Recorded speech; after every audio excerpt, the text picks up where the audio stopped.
welcome back to Maria Kuna. Today I've got really something special for you, and we're going to dive into 10 game-changing holistic hacks that you can truly revitalize your life with, which are simple to do, and we're gonna just jump right in. Let's start with hack number 1, decluttering your space. This is so simple and easy to do, and a clean environment will help you wonders with your mental and emotional well-being. It helps reduce stress and promote a sense of calm in your mind. So let's just go over some tips to help you declutter your space effectively. So number 1 is obviously set clear goals. Define what you are trying to achieve. Are you going for a minimalistic look, or are you just going for an organized space? The lighter your space, the lighter your mind. Number 2, you want to start small. Begin with one small area, like a drawer or shelf. Don't go and overwhelm yourself with your entire space because you won't finish it. Number 3, you want to start categorizing what similar items go together. This will also help you prevent duplicate items. I can't tell you how many times I've done this, but I can't find something and I will have to buy it again. So this will not only save you time, but it will also save you money. You want to also keep a pile. So you want to make piles of what you're going to discard, what you're going to donate. So that way you can be really honest with yourself about what you need and want to continue to use. It will help you make a system, and also you can designate specific places for different types of items. So it will make things easier to find later on. You can also get storage containers and bins. That way you can organize things a little bit better and notice which bins or shelves you haven't used in a while. So that way it will help you mass discard things. And regular maintenance. I have set up a little form in my phone as a reminder every 3 to 6 months to kind of go through my old clothes and figure out, am I using this, to help prevent things from piling up again. And once a year, I just kind of go through all my kitchen utensils too, and that just helps things from not piling up, and even throw out things that are damaged and that you don't use anymore. Digitalizing really helps convert physical things into digital formats, and that way it also helps lessen your load. So I'm really bad at this. I know a lot of people have told me to get to ebooks. I just really love physical books. So I love to highlight and fold pages and smell the physical book. So really find out what's valuable to you, and let go of attachments that you think are sentimental. For example, a stuffed plush toy that you have a memory with. Maybe just take a picture of it, and then that way it adds value to your life. But if you can take a photo and keep that and then donate the stuffed animal. Unless you want to, of course, give it to your kids later on. Figure out what works for you. And I started a 1 in and 1 out rule. So when I bring in a new item to my closet or to my kitchen or to my storage room, when I bring in a new item, I take out an old one. That way it contains this type of balance. So you don't overstuff all of your places in your home. And be mindful before buying something. Ask yourself if it's truly necessary and where it will fit into your space.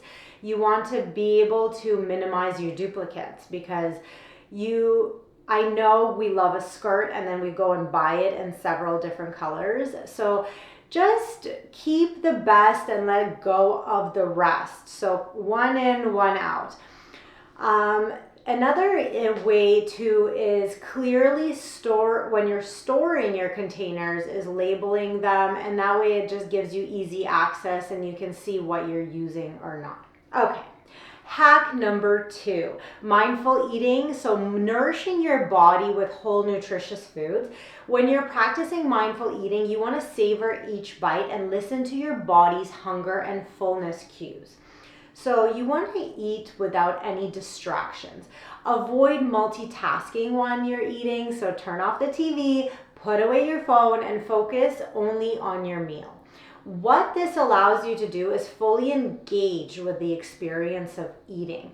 So when you are savoring each of your bites, you're taking the time to appreciate the flavors, the textures, the aromas of your food. You chew slowly and mindfully, and this not only enhances your meal, but it also helps with your digestion. So in Ayurveda, they actually tell you to chew each bite 32 times. This lets your stomach know and gets your digestive juices working. So your mouth and your saliva communicate with your stomach when you're chewing the food to prepare your stomach to be like, hey, I'm chewing, so there's food that's gonna come down, so it will help with your digestion. You want to listen to your body and you want to pay attention to your hunger and fullness cues. So when you're hungry, you eat. When you're satisfied, you stop, even if there's food left on your plate. So this was a huge thing for me during my journey because of my previous mind programming deep down in my subconscious mind when I'm told to finish everything that's on your plate, not to waste food. But what happens is you expand your stomach, and then that leads to other issues. So you want to engage your senses when you're eating. You want to practice mindful eating by noticing the colors, the shapes, the arrangement of your food. You want to smell it before taking a bite. So you engage all your senses, and it will really heighten your experience to fulfill your needs. And then you will have a more fulfilling food nourishing your body. Don't forget to also practice some gratitude techniques. So before you begin eating, take a moment to express gratitude to your food in front of you. I know a lot of people pray because consider the effort of what it took to the rice to be produced and put on your plate. Mindful eating is just about deepening your connection with your food and your body, and it will foster a healthier relationship with your food and promote better digestion and encourage a more balanced approach to nutrition. When you feel more satisfied, it will even help you lose weight or gain weight, depending on what your needs are. It really truly depends on what you're going for.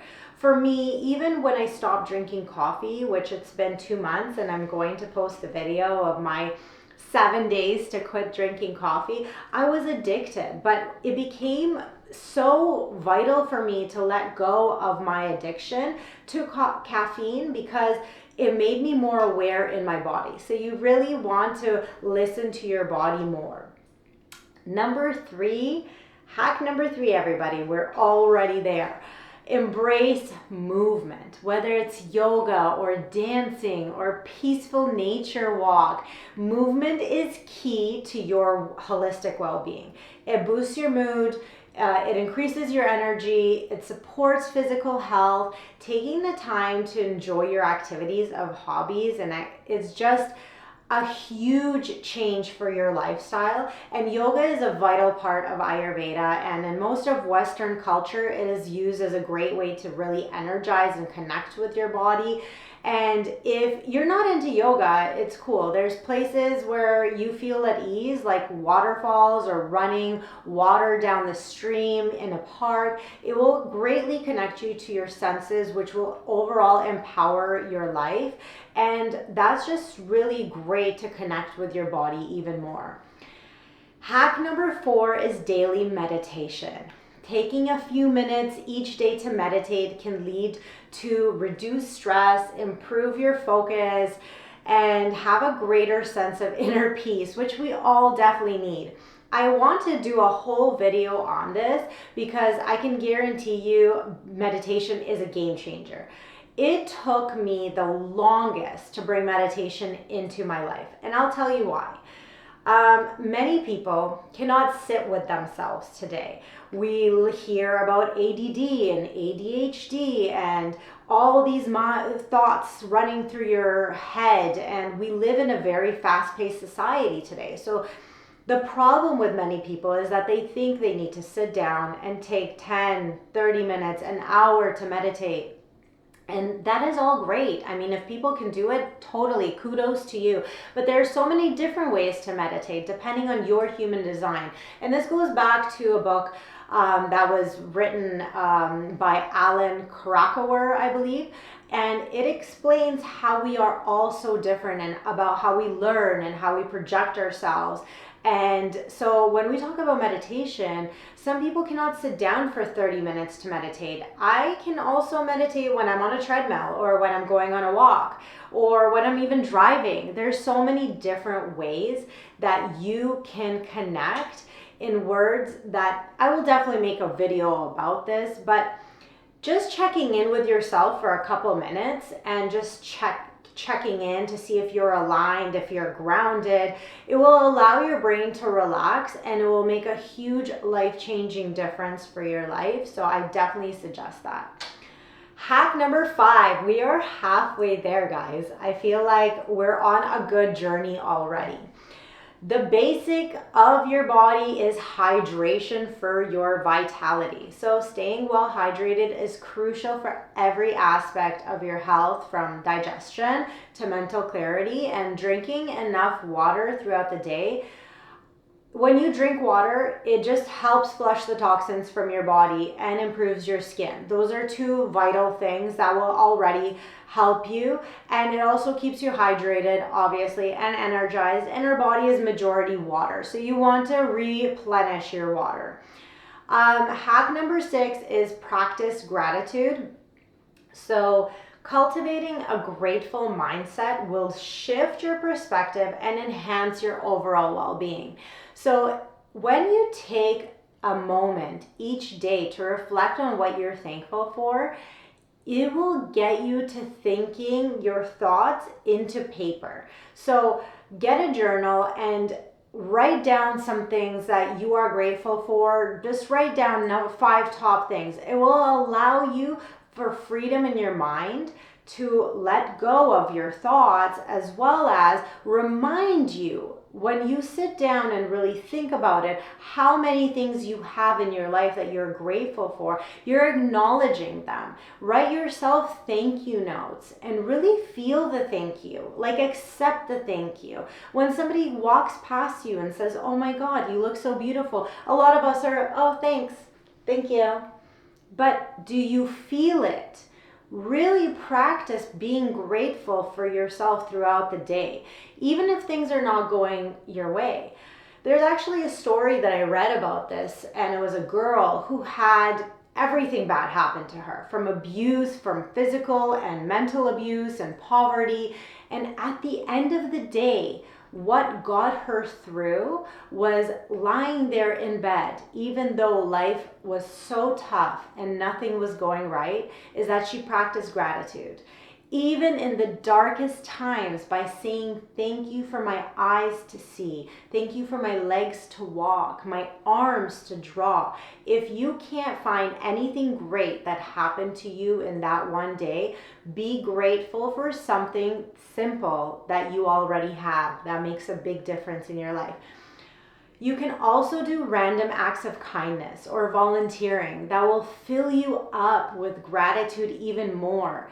Spending time with loved ones who appreciate you, whether it's family or friends. I mean, a lot of my friends are like my family. To enjoy the present moments and just be present during it. So when you're hanging out with your friends or your family, be really present in that moment. Don't think about what you have to do next. Don't think about what happened yesterday or what's going to happen 3 months from now. Be present, because that really fills you up. Hack number 7, digital detox. Welcome to YouTube. This one is pretty big. Our world now is so fast paced. We are so wound up on our devices, and many live in this FOMO, fear of missing out mind space. Unplugging from screens and engaging in offline activities promotes mindfulness, and it reduces that mental clutter that comes from being online all the time. You can start by implementing it at home, like no devices during dinner or no devices before bed. Place some books in some places of your living space or in the washroom so you can gravitate to that instead of picking up your phone. Photos of you traveling, put it in some corners of your room so you can bask in the moment where you were and make plans to do it again instead of focusing on what everybody else is doing in this world. Think about you. You don't want to live in a life where you have a fear that you're not doing enough. You are exactly where you're meant to be, and you want to be able to trust that journey. Devices do not help you do that unless you're watching this video, of course, because I'm helping you get there. Hack number 8 is hobbies. And I cannot stress this enough. And a lot of my clients are moms, okay? So this comes up all the time. They say they have no time for hobbies. They have no time for themselves because everything is about kids first, husband first, family first. They're taking care of elderly. This goes back to my previous hack that we just discussed, this digital detox, because I ask them, how much time are they spending on their phones or on their TV or scrolling through social media? Because you can go into your phone now and check how much time you're spending on the phone. So a lot of them are spending more than 2 hours a day easily sending memes to each other and to their friends instead of actually communicating. And I am guilty of it as well, don't get me wrong, but I'm just saying that when you're saying you don't have time for hobbies and you're on TikTok or Instagram for 2 hours, you can take those 2 hours and spend it on yourself, what makes you happy. Something that makes you happy has a profound impact on our well-being. It reduces our stress, boosts our mood, it fosters a sense of connection with ourselves, and increases our serotonin levels. So I'll give you an example. I'm a mom, I have 4 kids, and I am busy. However, I make time to go play tennis, or I make time to go rollerblading, because that 1 hour of playing tennis or rollerblading reminds me of my hobbies and my childhood, and it makes me so happy inside. It really revitalizes my whole being because it makes me feel young again, and that is what I'm talking about. Hack number 9, we're almost there. Prioritizing sleep, okay? Quality rest is essential for your overall health. Creating a calm time routine is not only important for you, but for the rest of your family. For an adult, your body needs about 7 to 8 solid sleep hours, okay? So that doesn't mean tossing and turning and thinking about what you need to do next. There are actually people who need 10 hours of sleep, and that's based on their doshas and their bodily constitutions, which, that's all individual. However, on average, you need 7 to 8 hours, and it'll help you be emotionally stable and happier and calmer to take on the day. Because the worst thing is when you haven't had enough sleep and you wake up in the morning and you have 15 tasks on your plate, you are not emotionally stable. You're already starting to panic because you're not well rested. And finally, hack number 10. And this is an important one. It's self-compassion. You have to practice self-compassion. You have to treat yourself with the same kindness and understanding you would offer a loved one. Now, this comes up a lot because we tend to judge ourselves on things we say or things we don't do right. And if a friend calls you and says, I don't think I handled that situation quite well, you would automatically say, oh, no, it's okay. You did a great job. You know what? Tomorrow is a new day. You're going to take it and give positive advice. So you need to treat yourself with the same type of kindness and understanding. I always say that to treat yourself like you're your own best friend. And this is the fundamental aspect of holistic health. You will not treat yourself with bad words, creating negativity and stress inside your body. Don't get hung up on things that happened in your past, because it's not going to allow you to live in the present with gratitude. Instead, try to really appreciate everything you do on a daily basis and treat yourself to care and love. When you are appreciative of everything you do for yourself on a daily basis, you start to treat yourself with love and care. I'd suggest that tomorrow when you wake up in the morning, you should get all divine, feminine, or masculine, whoever you are, and just get your sexy on. Just put on some makeup, put on some nice clothing, and treat yourself to a spa or a nail day. And then when you have time, I suggest you try this alone first, is you go to the mirror and you say, I love you. And you look into your own eyes and feel all these emotions as they come up to yourself. And say this to yourself every day until you really feel it in your soul. Don't forget how much you should show up and practice self-compassion for yourself every day, because the more you love yourself, the more you will be loved. Thank you so much for joining me today. If you found these holistic health hacks helpful, let me know which ones are your fave, what you already do. I would love to hear from you, and don't forget to like, share, and subscribe for more content like this. Remember, small changes can lead to big transformations. I'll see you all in the next video. Love you all. Bye.